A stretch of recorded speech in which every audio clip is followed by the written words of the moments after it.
My name is DrumPIPO. You know, when you see me, it's gonna be beautiful. This is the first episode of our new Millennial podcast. And I'm hanging out with Gally Ngoveni. We're gonna be touching on some amazing stories and some beautiful topics that will benefit you as an artist, as a musician. You don't want to miss out on this. My brother, Gally Ngoveni. Yes, Mr. Welcome to the Millennial podcast. Thank you very much for having me here, man. Exactly. You know, I've been wanting to be here for That's a very it. long That's time. it. Yeah, That's yeah, it. yeah. It always begins with you. I mean, we started Sound of Silence. You were the first artist Yes, that came definitely. on, and here we are again with the Millennial podcast. I'm the foundation. That's it. How's things going, man? No. You know what I can say? Like, things are going good. Yeah. You know, in general, yeah. I can say things are going good in general because, you know, I mean, things have been bad. That's right. Yeah, so With I the know COVID how bad, and all those things. even way before. I know Yeah. how bad things can be. That's right. So That's yeah, right. so That's I can right. say things are good. That's right. Yeah. But man, tell me, look, when we talk about branding, what does it mean to you? What comes to mind? In terms of branding, you know, like when you say the word branding, I'm just thinking of like clothing kind of Yeah. design, like what you're wearing. That's here. right. DrumPIPO. Right. This for me would be a branding. Yeah. But I would also like look at branding in terms of the kind of service that I provide, you know, how I brand my kind of work, Right. you know, like how I present myself in terms of my services, Yeah. you know. Yeah. Then I would say that would be how I brand myself. Because I mean, look, there's a point where you can listen to music and you say, there's Marcus Miller playing, there's Gally Ngoveni playing there. Yeah. Because they have a specific tone and approach to the music. Is that branding? In your opinion, I would called say branding? I would say yes. Just wondering if it's a conscious branding. Yeah, yeah. Because but you find that trace in a lot of their music, or the lot of the recordings that they do. You find that trace, that specific approach to the soloing or whatever. yes, It true. all, so it becomes sort of like a brand. It is. It is. Yeah. It is because that's how you can pick people up. That's how you know. Oh, this is so and so. It's like I have been so much a fan of Michael Jackson. So when it's the snare drum, Yeah. like when I just hear the snare, I Yeah. can just tell you this is Michael Jackson. Yeah, You know. yeah. So I don't know if that's why I'm saying I don't know if this could be like a conscious branding or it's just unconscious branding. It's just that you love this sound as Right. an artist. Right. So when you get to an amp, you just tune your amp to get to that sound. tone, Because yeah. if that tone is not there, you feel like That's right. you're not connecting That's well, right. you know. That's right. So maybe it is. I think it is a kind of branding as well. I would say. So you think how does one develop a unique branding that can be associated with them as an artist? Okay, you know, I think like because it's a bit of a challenge there because most of the time when you learn music from copying other people, you know. Yeah. And sometimes you are unfortunate. You find that you are only in love with this one person. And you want to sound like him. Oh, you know. Yeah. So sometimes you're that unfortunate that you happen to be traveling in that journey. But sometimes I think like understanding like the reason why you are playing music. Yeah. You see, understanding the reason why you're playing music because most of the time the people that we get to love later in music, Yeah. we just get exposed to them through our friends and Yeah. through our Yeah. music teachers, and Yeah. which is sometimes a bit late in life when you decided that you wanna play music. You didn't know nothing about so and so and so and so and so and so, but now all of a sudden those people are channeling your how you're supposed to sound like, how you're supposed to play like. But also look, for me, I think when you start up, you tend to copy a lot of people.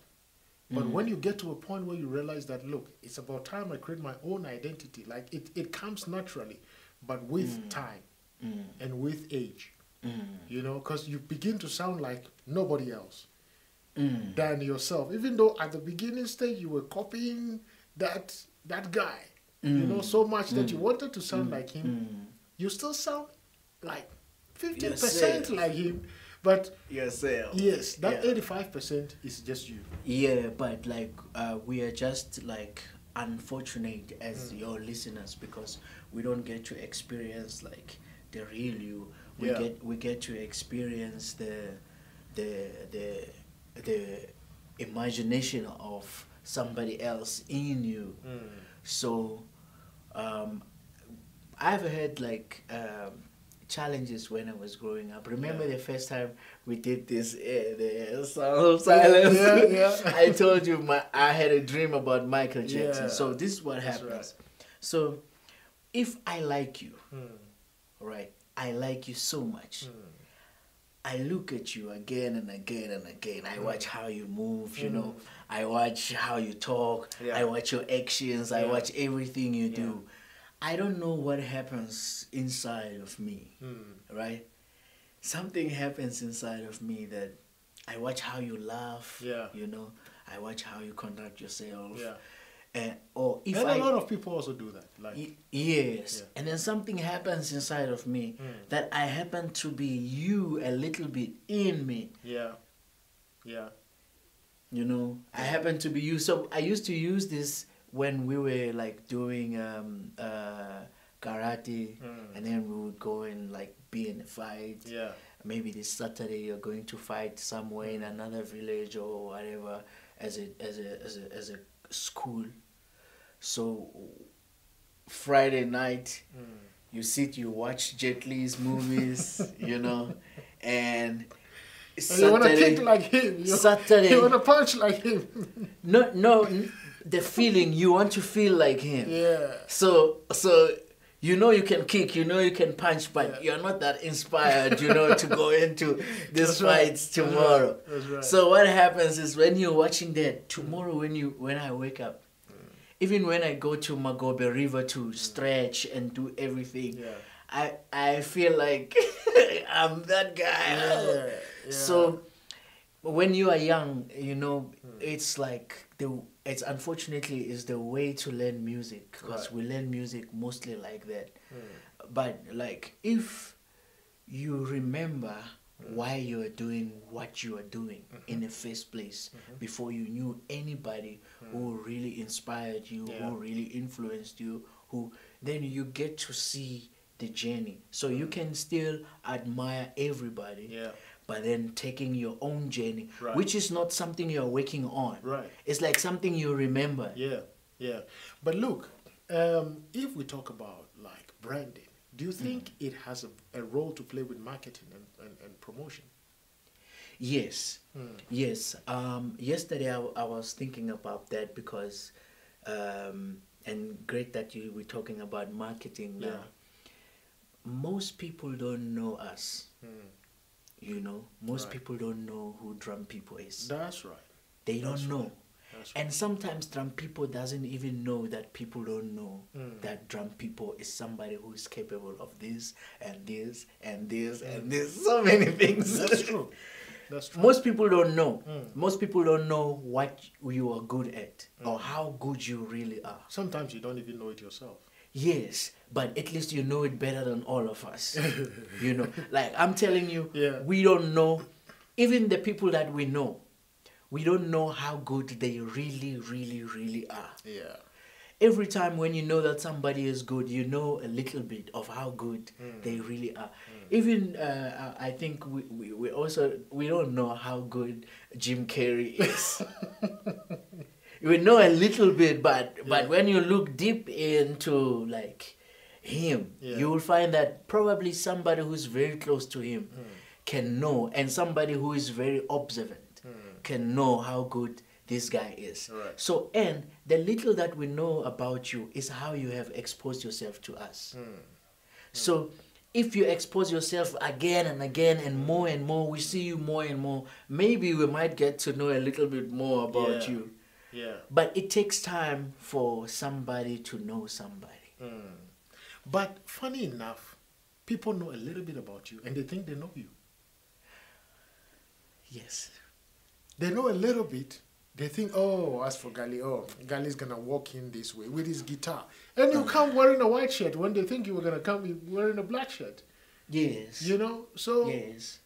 It's amazing. It's really amazing. Yeah. So because we think we know you, but we don't really know you. Yeah. You know, I'm looking at Sounds of Silence, and then maybe somebody's looking at it and be like, if I was like Sound of Silence guy, I would do it like this and I do. We don't know who's editing Sound of Silence. Yeah. We don't know who's mixing the music. Right. We don't know who's editing the videos. Right. We don't know who's doing all the work there. Yeah. And we're looking at this guy there and be like, yo, if I was there, if I was the one sitting there. You know, so people don't really know how good you really are. And if we don't market ourselves more and more, like, you see, even Coca-Cola still puts adverts. Does promos. Yeah. But we think we all know Coca-Cola. We've drunk it, man, so many times. But we still need to know more about Coca-Cola. You get what I'm saying? Right. I mean, look, who knows the ingredients for Coca-Cola? We still need to learn. Nobody knows the ingredients. Yeah. It's a secret ingredient that they add to it that makes that flavor. Yes. People don't know us. People don't know us. Yeah. One day, even your students, they don't know you. Even the people that you teach music, they don't know how good you really are. Right. They don't. Right. They may like your style of teaching, but they don't know. That's why marketing is I think marketing is like the bigger thing. We have to see your product every time until we get the idea. Yeah. It's gonna take some time because we think we know immediately when we see the first time. Right. And we're living with that, but we don't know. But when we keep on seeing, we get to know. So now, tell me, how do you stay true to your creative vision? Let's say you have a specific sound that you want to go for. It takes time for you to develop that sound, to get that sound right. You know, sometimes it's even a lifetime. You never get that sound right. There's a specific sound you keep hearing as a creative, as a musician. You hear a specific sound of album.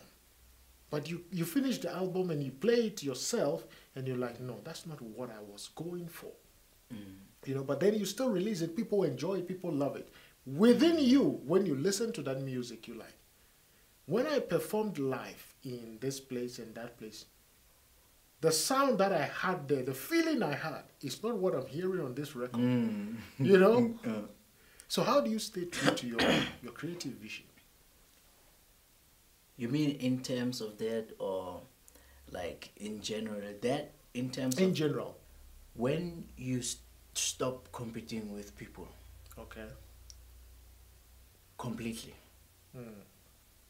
You know, like completely. Yeah. You are not in competition with anyone. And also, when you have nothing to prove, nothing to prove at all. You're just enjoying your life, taking it easy, a day as it comes. Yes. And the sound that you have also is determined by the kind of people you have around you. That's right. Of course. But also how you communicate your music to your fellow members can also determine the outcome on how they interpret what you're trying to say. That's right. You know, That's right. But there is where you make your own music at home alone, then you can create any kind of sound you like. You know. But then also, in terms of having your own kind of signature voice, I don't think it's something that one must spend time working on. Just like the voice that I use when I talk.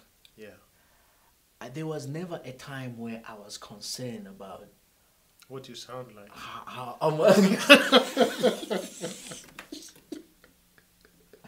But all I did was talk every day. All I did was talk every day. If today I feel great to imitate how you talk, like I just imitate you. Yeah. If the other day I feel great about talking this way, I feel great about that. But when I'm serious, there's a certain way that I talk when I'm not thinking about molding my voice and everything, you know. Shaping your jaws. You know, all that kind of stuff.